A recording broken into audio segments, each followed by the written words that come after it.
You're in Lef Jab Boxing Club in West Grove, Pennsylvania. I'm Clif Johnson, I'm the owner. We've been in the gym here now in October, it will be 30 years. It's been a long time, and the gym is full of history. Not just history of boxing, but partially history of my life.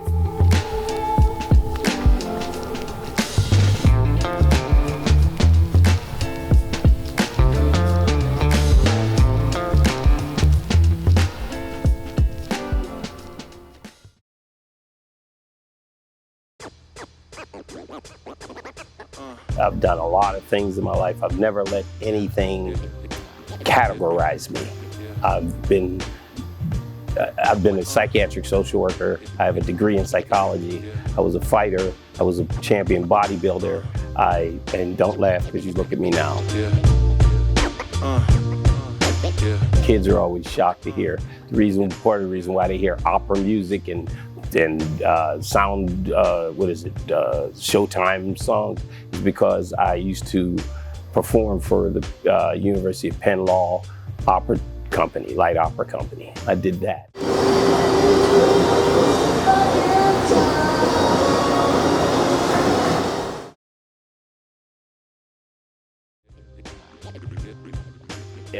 The name Lef Jab is completely accidental. I injured my right shoulder, which is why I never became a big-time fighter. I was never a big-time fighter. There's no, he was a Gold Glove champion and a champion. No, I wasn't. I was a sparring partner for a lot of people. I ended up being a sparring partner for entertainers like Mel Gibson and Mickey Rourke, people like that. I've done sparring with them because they needed safe sparring. And a left jab came from the fact that my right shoulder was so screwed up that I almost couldn't use my right arm for years. So I had to make do with my left, because one thing about me is I'm not the kind of person you can say you can't do that, or you're not capable of doing that, or you're not intelligent or skilled or whatever to do that. So you say that to me, I'm like, okay, we'll see. And I try to really reiterate this to kids and people that I deal with. Obstacles are gonna be in your life, no matter what, no matter who. You have to overcome them or learn to live with them and make them work for you. My shoulder being destroyed when I was young, when I was in college, it set me back in a lot of ways. But what it wasn't gonna do stop me from doing the things that I wanted to do. So what did I do? I mastered the left jab. I became very good. There was a time when I could whoop a guy with my left hand and my left hand only. Now that would not work in the pros or the high amateur ranks of boxing, but it did enough for me to get my reputation and get me into the game.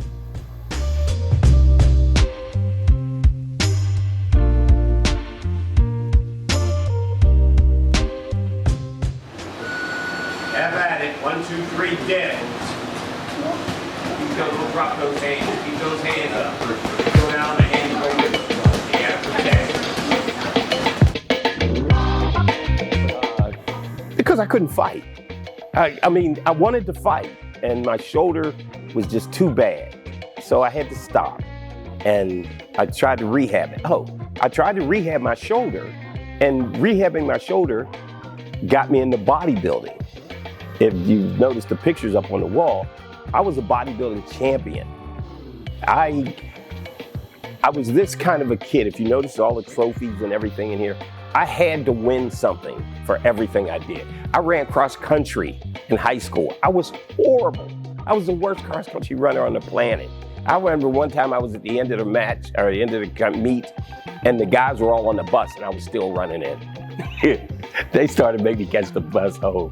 I was horrible, but I did it because I wanted to do every sport. I swam, I played tennis. The things people would die to know. I taught tennis in college. I hate tennis, but I taught it in college for classes and stuff like that. And but coaching, I'm very good at. I think I'm very good at coaching because I know what I would do. And when my guys and the girls are in the ring or doing any type of competition, I always visualize myself. I can create the imagery that that's me, and this is what I would do.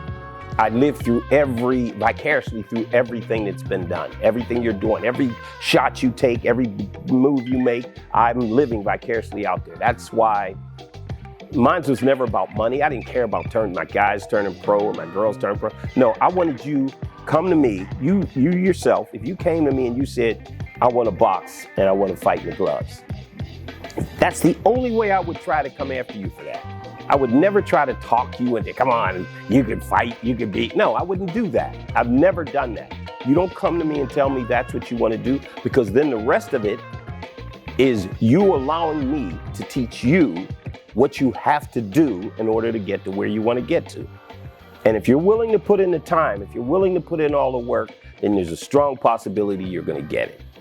Sometimes maybe not, but like I'm going to say 70% of the time, it shows my trophies, blah, blah, blah, stupid bodybuilding. I think bodybuilding is the most narcissistic, ridiculous thing on the planet.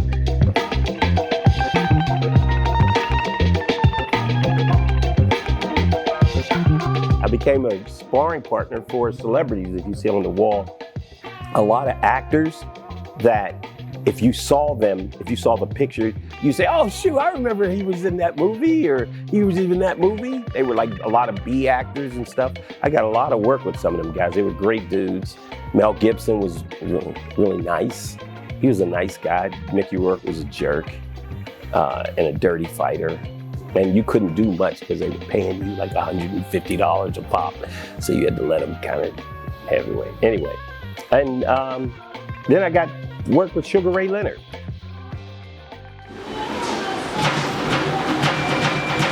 seconds, nobody stop. Don't drop that ball.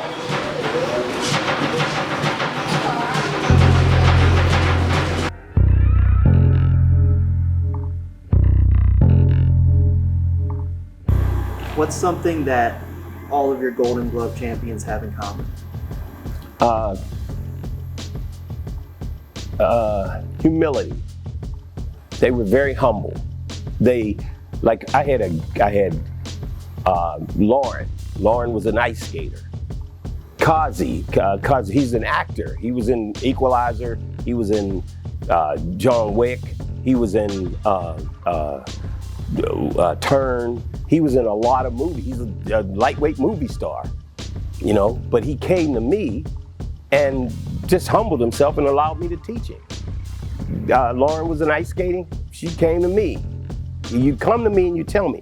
I have my 5 women champions, Golden Glove champions, were all teachers. They must have rough kids, but still, they were all teachers. And they came to me and they trained like nobody's business. The tenacity of those women were fantastic. It's got to be humility. It's got to be humbleness, because they could go and learn boxing from anybody. They can learn how to do it, but to learn how to do it and fight and think like a fighter and behave in the ring like a fighter, that has to be taught to you. You have to absorb that from an individual. You have to feel me. If you and I aren't in sync, we can't manage. Because you're gonna do what you wanna do. I'm gonna get frustrated with you doing what you wanna do, and I'm gonna walk away. And then you do what you do. But it's gotta be humility.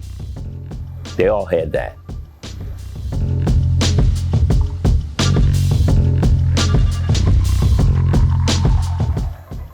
Discipline. You have to be disciplined, because boxing, unlike you play basketball, you play baseball, you play football. You don't play boxing. You play those other sports and you got teammates to cover you, pull you out of the fire. Shooting guard, take over if the forward's playing badly.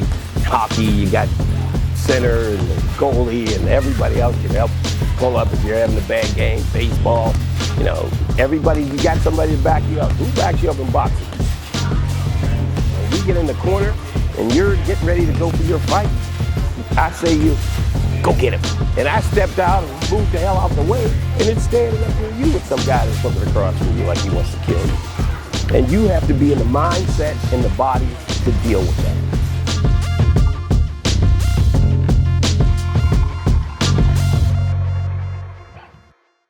9, start at 9. I think I always recommend anyone under 9 should go to martial arts, because martial arts teaches you discipline. Boxing teaches you aggression. And you don't want your 5-year-old punching some guy in the other kid in the eye because he knows how to throw a punch. And decision making is a little questionable when you're 5, 6, 7, 8. You know, by 9 you're starting to make better decisions, and you can be taught how to make better decisions. So I started off at 9, and the age goes forever. I got my buddy Bob Myers, if you know as well as I do. Bob Myers is a 3-time middleweight champion, and he's 70. He's 71 now. And so I've had guys throughout the years, they're in their 60s or 50s. A lot of it is just a desire to want to do something different. And if you're willing to put in the time and the effort and the work, it could work for you.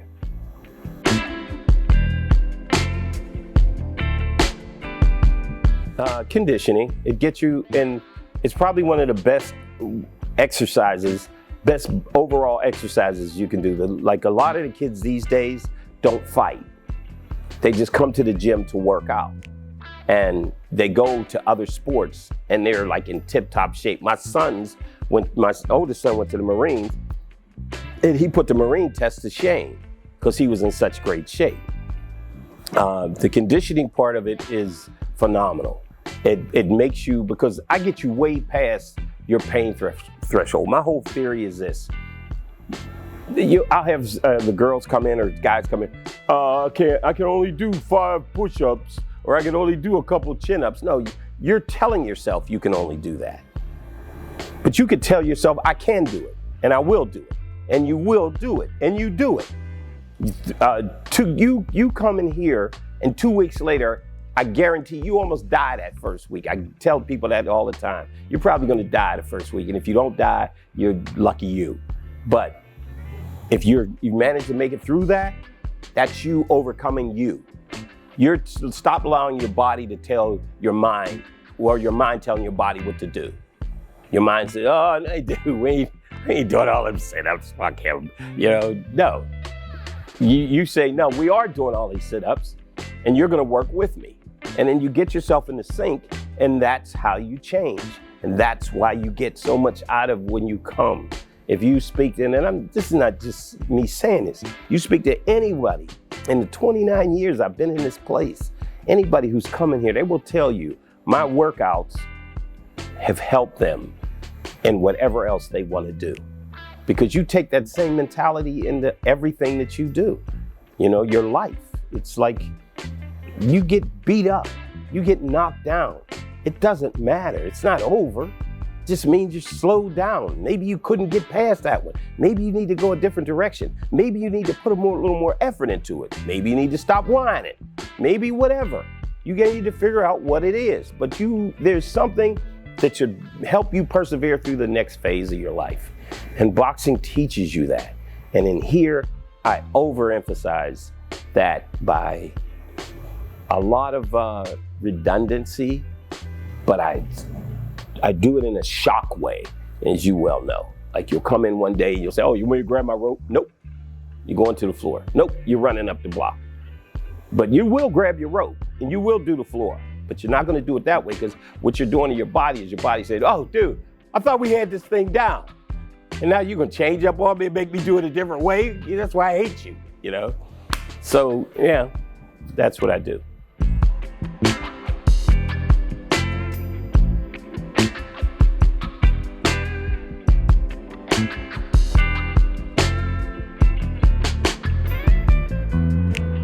My feeling was anything that I ever wanted to do, I would try. I have failed a million times, but the things that I've succeeded in, I've succeeded to the point where it's made my life very satisfactory. I'm almost 70, and it's been a great ride.